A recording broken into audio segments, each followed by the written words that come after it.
Okay, these are the Mod 4 Part 2 notes, page 3.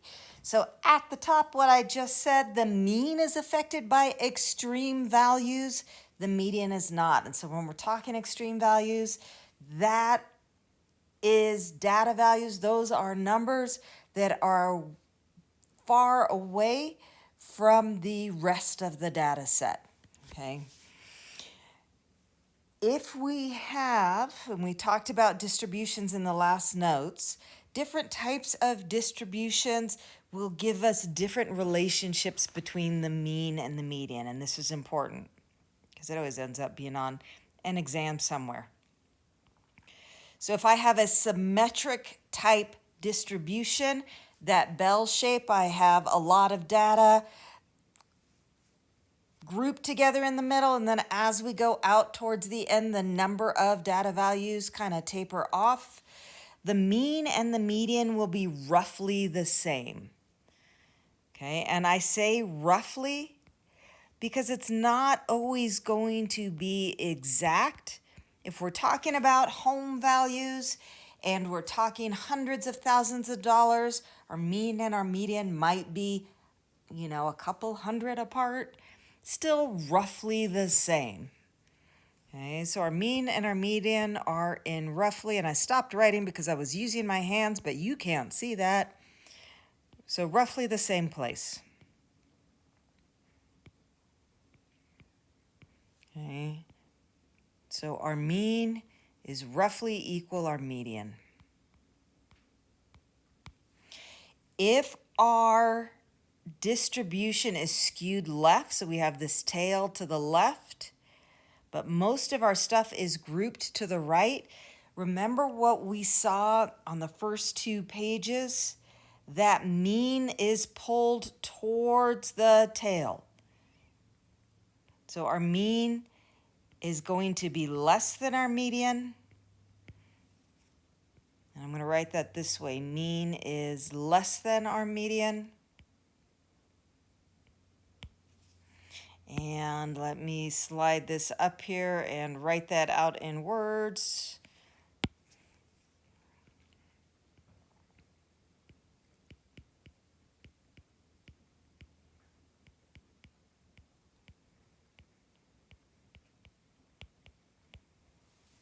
Okay.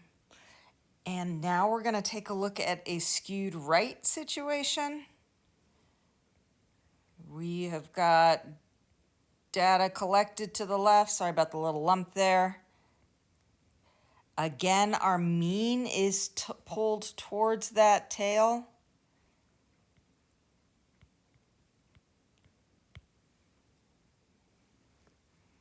And so when it's skewed right, our median ends up being smaller than our mean. So here, let's make this hot pink.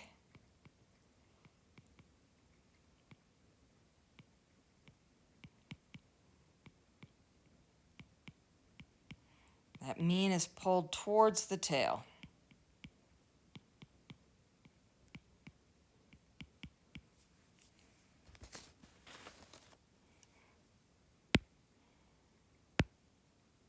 Last measure of center we're going to talk about is the mode.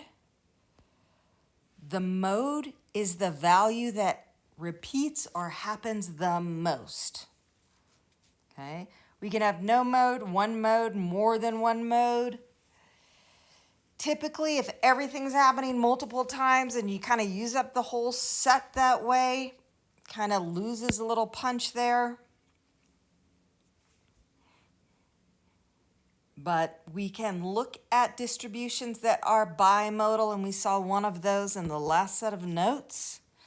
So example 4 here, we want the mode of the following data set.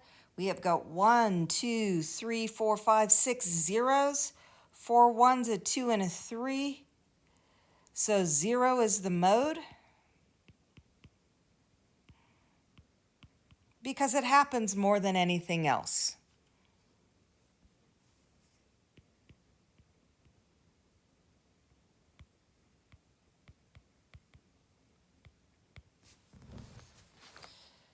So example 5 says find the mode of the data set from example 1. Example 1 was that set of exam scores for the class of 6 students. So we had 69, 72, 72, 81, 83, and 91. Just put them in order. 72 is the mode because it happens twice and everything else only happens once.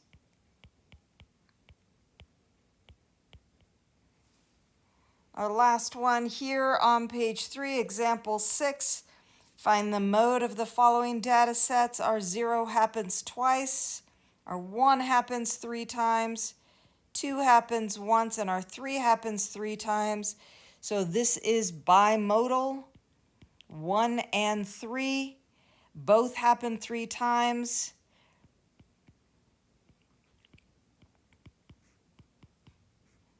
So we have 2 modes. We're going to call this set bimodal.